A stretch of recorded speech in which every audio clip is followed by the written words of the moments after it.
1985 में मकबूजा कश्मीर के जिला पुलवामा की तहसील अवंती पुरा के गांव बेगपुरा में असदुल्ला और ज़ेबा खातून के घर पैदा होने वाला एक बहन और दो भाइयों का भाई रियाज नेकू, जिसके वालिदैन काश्तकार थे और वालिद इसके साथ साथ दर्जी का काम भी करते थे।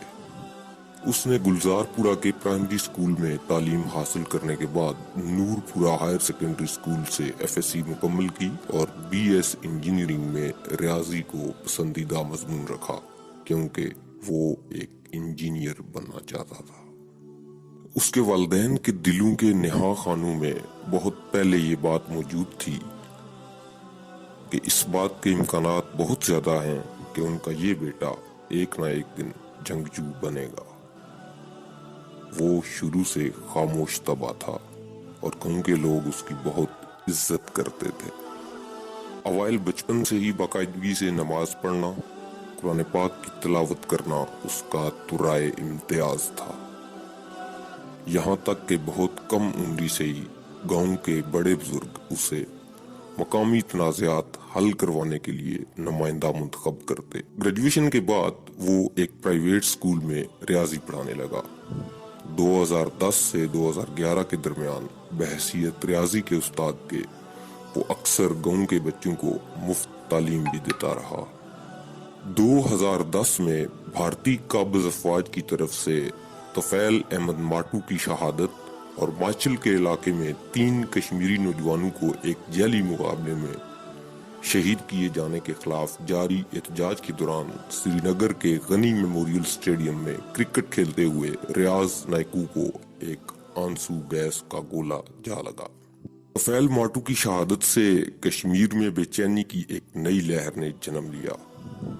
एहतजाज की इस नई लहर को दबाने के लिए काबिज अफवाज ने बेशुमार नौजवानों को गिरफ्तार किया। इनमें वो खुद भी शामिल था। और फिर जब 2012 में उसे भारतीय काबजीन के अकूबत खाने से रिहाई मिली तो काबिज फौज की तरफ से कैदोबंद और तशद्दुद सहने की वजह से उसके दिल के अंदर अथाह गहराइयों में कोई गहरी तब्दीली ज़हूर पजीर हो चुकी थी। वो अब रियाजी का उस्ताद नहीं रहा था। उन्हीं गर्मियों में उसने अपने वालिद मोहतरम से पोस्ट ग्रेजुएट कॉलेज भोपाल में दाखिला हासिल करने के लिए 7,000 रुपए मांगे, लेकिन 21 मई 2012 की शाम को जब वो नमाज पढ़ने गया तो वापस ना आया। घर वालों ने उससे फोन पर राब्ता करना चाहा तो उसका फोन बंद मिला। और फिर 2016 में तहरीके आज़ादी कश्मीर का करिश्माती चेहरा कमांडर बुरहान वानी शहीद 21 साल की उम्र में जामे शहादत नोश कर गया। जुलाई 2017 में हिजबुल मुजाहिदीन मकबूजा कश्मीर ने अपने नए ऑपरेशनल चीफ कमांडर के नाम का ऐलान किया तो चश्मे फलक ने देखा कि मुजाहिदीन की सरबराही उसी खामोश तबा नौजवान मोहम्मद रियाज नायकू को मिली, जिसे अस्करी सफों में जुबैरुल इस्लाम के कोड से जाना जाता था। दरअसल उसकी बतौर सरबराह नामजदगी भारतीय काबजीन के लिए एक भयानक दौर का आगाज थी। उसके सरबराह नामजद होने के बाद भारतीय खुफिया इदारों ने कहा कि मकबूजा कश्मीर में अस्करी मुजाहमत में इत्तेफाक कायम करने का सेहरा बिला मुबालगा उसी के सर जाता है और बिलाशुबा वो तहरीके आज़ादी कश्मीर को पाकिस्तान के आलमी मौक़िफ़ से हमाहंग कर चुका है। उसके हिजबुल मुजाहिदीन का सरबराह बनते साथ ही भारतीय काबजीन को एक नया चैलेंज दरपेश था, क्योंकि उसकी तरगीब पर कठपुतली जम्मू कश्मीर पुलिस के एहलकारों ने ऑनलाइन इस्तीफे देने शुरू कर दिए और तारीख में पहली बार भारतीय काबजीन को इस ऑनलाइन हजीमत से बचने के लिए इंटरनेट के इस्तेमाल पर पाबंदी लगाना पड़ी। भारतीय काबजीन के हाथों मकबूजा कश्मीर में सरगर्म अमल मुजाहिदीन के खानदानों को तंग करने का रवायती सिलसिला खत्म करवाने के लिए उसने एक शानदार इंतकामी कार्रवाई का हुक्म जारी किया और यूं एक ही दिन में मुजाहिदीन ने मकबूजा कश्मीर के 6 मुख्तलिफ इलाकों में منظم کارروائیاں کرتے ہوئے کٹپتلی پولیس اہلکاروں کے 11 رشتہ داروں کو گرفتار کر لیا اور اس وقت تک نہ چھوڑا جب تک مجاہدین کے خاندان کے اراکین کو بھارتی قابضین کی حراست سے رہائی نہ ملی۔ یہ آپریشن 7 لاکھ بھارتی افواج، خفیہ اداروں اور کٹپتلی پولیس کے مقابلے میں اس کی پہلی نفسیاتی فتح تھی۔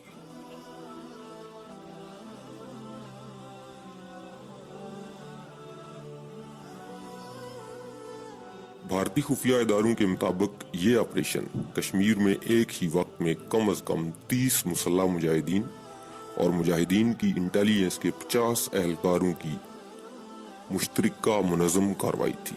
مقبوضہ کشمیر کی عسکری تاریخ میں بھارتی قابضین اس دن کو ایبڈکشن ڈے کے نام سے یاد کرتے ہیں۔ اس آپریشن کے ذریعے اس نے بھارتی قابض افواج کے مقامی سہولت کاروں کو باور کروایا کہ وہ جو کھیل کھیل رہے ہیں یہ ان کے لیے بہت نقصان دہ بھی ہو سکتا ہے۔ کٹپتلی پولیس کے مورال کو بلند رکھنے کے لیے قابض بھارتی ریاست کو تنخواہوں میں اضافے اور مراحت الگ دینا پڑی۔ اس دوران اس کے اپنے گھر میں کم از کم 40 بار چھاپے مارے گئے، لیکن اس نے ہار نہیں مانی۔ ایک میڈیا چینل سے گفتگو کرتے ہوئے اس کی والدہ نے بتایا کہ اس سارے عرصے میں وہ صرف 2 مرتبہ اس سے ملنے آیا، ایک بار 2013 میں اور پھر 2015 میں۔ کمانڈر ریاض نائکو نے پہلی بار عوامی سطح پر اپنی موجودگی کا اظہار ایک منفرد طریقے سے کیا۔ وہ اپنی کشمیر کی عسکری تاریخ میں پہلی بار مسلح مجاہدین کے ساتھ اپنے ایک شہید ساتھی کو فوجی سلامی دینے پہنچے تھے۔ یہ ایک کھلم کھلا اعلان تھا کہ ہم عوام میں موجود ہیں۔ مجاہدین کی طرف سے کسی شہید ساتھی کو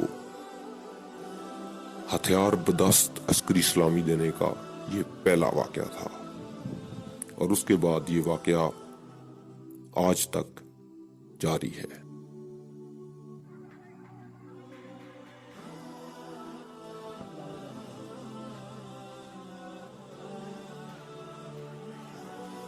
کٹپتلی پولیس کے روزنامچے میں اس کی پہلی عسکری کارروائی کا اندراج 6 جون 2012 کو اس کے مجاہدین میں شامل ہونے کے ٹھیک 2 ہفتے بعد ہوا۔ کمانڈر ریاض نائکو کے خلاف قابض افواج کو زج کرنے پر کم از کم 16 مقدمات درج ہوئے۔ وہ کئی بار بھارتی محاصرے توڑ کر نکل گیا۔ بھارتی قابضین اس سے ہمیشہ خائف رہتے تھے۔ 6 مئی 2020 کو مصوری کا شوقین، کاغذ پر گلاب اتارنے والا یہ اعلیٰ تعلیم یافتہ نوجوان، جس کے سر کی قیمت بھارتی قابضین نے 12 لاکھ روپیہ مقرر کی تھی، آخری بار اپنے والدین کو ملنے گیا تو قابض افواج کے محاصرے میں آ گیا، اور یوں کم از کم 4 بار بھارتی محاصرے توڑ کر نکل جانے والا تحریک آزادی کشمیر کا یہ صف شکن مجاہد اپنے ایک ساتھی کے ساتھ 4000 بھارتی قابض فوجیوں سے 18 گھنٹے طویل مارکے میں داد شجاعت دیتے ہوئے شہادت کے عظیم منصب پر فائز ہو کر اپنے ان الفاظ کو سچ کر کے دکھا گیا جو اس نے الجزیرہ ٹی وی کو ایک انٹرویو میں کہے تھے۔ By raising our guns against Indian rule in Kashmir, we want to let them know that we will not accept occupation of our land under any circumstances. We will respond to their force with force, since that seems to be only language they understand. We will continue to stand up for our right of self-determination, and we are ready to fight until our last breath. Most of all, we want to let them know that we might die in our struggle, but we won't surrender. ہم ہتھیار اٹھا کر بھارتی قابضین پر یہ واضح کرنا چاہتے ہیں کہ ہم کسی صورت میں بھی اپنی سرزمین پر بھارتی قبضے کو تسلیم نہیں کریں گے۔ ہم ان کی طاقت کا جواب طاقت سے دیں گے، کیونکہ ایسا لگتا ہے کہ وہ صرف یہی زبان سمجھتے ہیں۔